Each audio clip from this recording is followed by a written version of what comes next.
येत्या काही महिन्यात विधानसभाची निवडणूक होणार आहे आणि गोंदिया जिल्ह्यात सर्व पक्षांनी आपले मोर्चे बांधणी सुरू केलेले आहेत।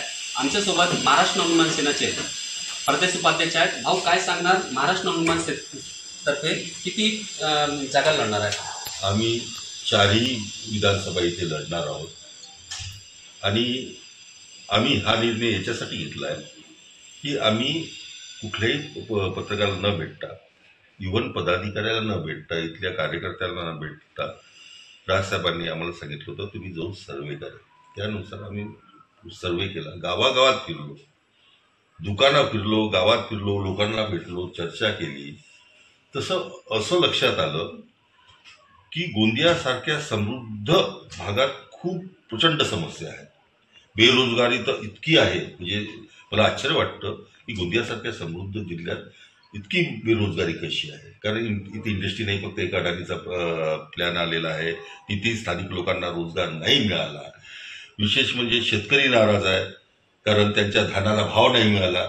इतर राज्यात भाव मिळतोय धानाला चांगला, तर त्याच्या शेजारच्या राष्ट्रात आपल्या महाराष्ट्राच्या MP मध्ये चांगला भाव मिळून राहिला, पण महाराष्ट्राच्या शेतकऱ्यावरच अन्याय काय आणि एक प्रचंड असंतोष आहे। कामगारांमध्ये असंतोष आहे, शिक्षण पद्धती इथली चांगली नाही, शिक्षण व्यवस्था चांगली नाही आहे, म्हणजे इतक्या समस्या आहे। आणि लोकांचं म्हणणं आहे, आमचं नाही, लोकांचं म्हणणं असं आहे की आम्ही सगळ्या सत्ता अनुकूल आहे, पण आमच्या समस्या अजून जिथे आहे तिथेच आहे, अजूनही तेच जुन्या प्रश्नावर आम्हाला त्रास होते।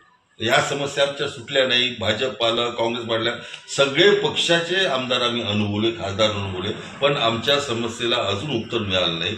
तर आम्हाला असं वाटतं, म्हणजे जनतेला असं वाटतं की यामध्ये पर्याय चांगला हवा आणि ते एक राजसाहेब ठाकरे यांच्याकडे पर्याय म्हणून बघून राहिले आहे। त्यांनीच सांगितलं की तुमचे उमेदवार द्या, लोक पर्याय शोधत आहे, चांगला उमेदवार राजसाहेबाच्या माध्यमातून आम्ही तुम्हाला प्रतिनिधित्व इथं मिळवून देऊ, कारण आम्हाला राजसाहेब आवडतात, त्यांचे विचार आवडतात, त्यांच्या माध्यमातून गोंदियाचा तर विकास होईल, पण महाराष्ट्रात एक नवीन विकासाचं पर्व सुरू होईल असा लोकांना ठाम विश्वास आहे। गोंदिया जिल्ह्यामध्ये 4 विधानसभा आहेत, 4 विधानसभा पण लढणार? हो, 4ही विधानसभा आम्ही लढणार। 8 तालुके येतात, त्यात सगळी आमची मोर्चेबांधणी झालेली आहे। आमची तयारीने आम्ही खूप पुढे आहे। हा तर शेवटचा टप्पा आहे आमचा, कारण ऑलरेडी लोकांना पाहिजे आहे। महाराष्ट्र निर्माण सेना, राजसाहेब, विशेषतः राजसाहेब लोकांना पाहिजे आहे। इलेक्ट्रॉनिक मीडियाच्या माध्यमातून, पेपरच्या माध्यमातून त्यांचा संपर्क राजसाहेबांशी आहे आणि त्यामुळे त्यांचे विचार घराघरात पोचलेले आहे आणि त्यांना कुठेतरी राजसाहेब ठाकरेंबद्दल आस्था आहे आणि आशा आहे। जिल्ह्यात राजसाहेबचा दौरा आहे? हो, निश्चितच दौरा आहे। आता सध्या महाराष्ट्राच्या दौऱ्यावर राजसाहेब निघालेलेच आहे।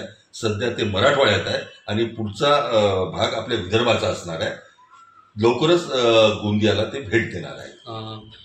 तारीख निश्चित झाली आहे? नाही, निश्चित नाही झाली, पण गोंदियाला आल्यानंतर त्या समाजाच्या सगळ्या घटकांना भेटणार आहे। शेतकऱ्यांना भेटणार आहे, कामगारांना भेटणार आहे, विद्यार्थ्यांना भेटणार आहे, इथले बुद्धिजीवी, पत्रकार आहे, डॉक्टर्स आहे, वकील आहे, त्या समाजातील जेवढे घटक आहे त्यांच्याशी ते संवाद साधणार आहे। नक्कीच गोंदिया जिल्ह्यामध्ये 4 विधानसभा महाराष्ट्र नवनिर्माण सेना हे लढणार आहे। साईद पठाण, TV9 मराठी, गोंदिया।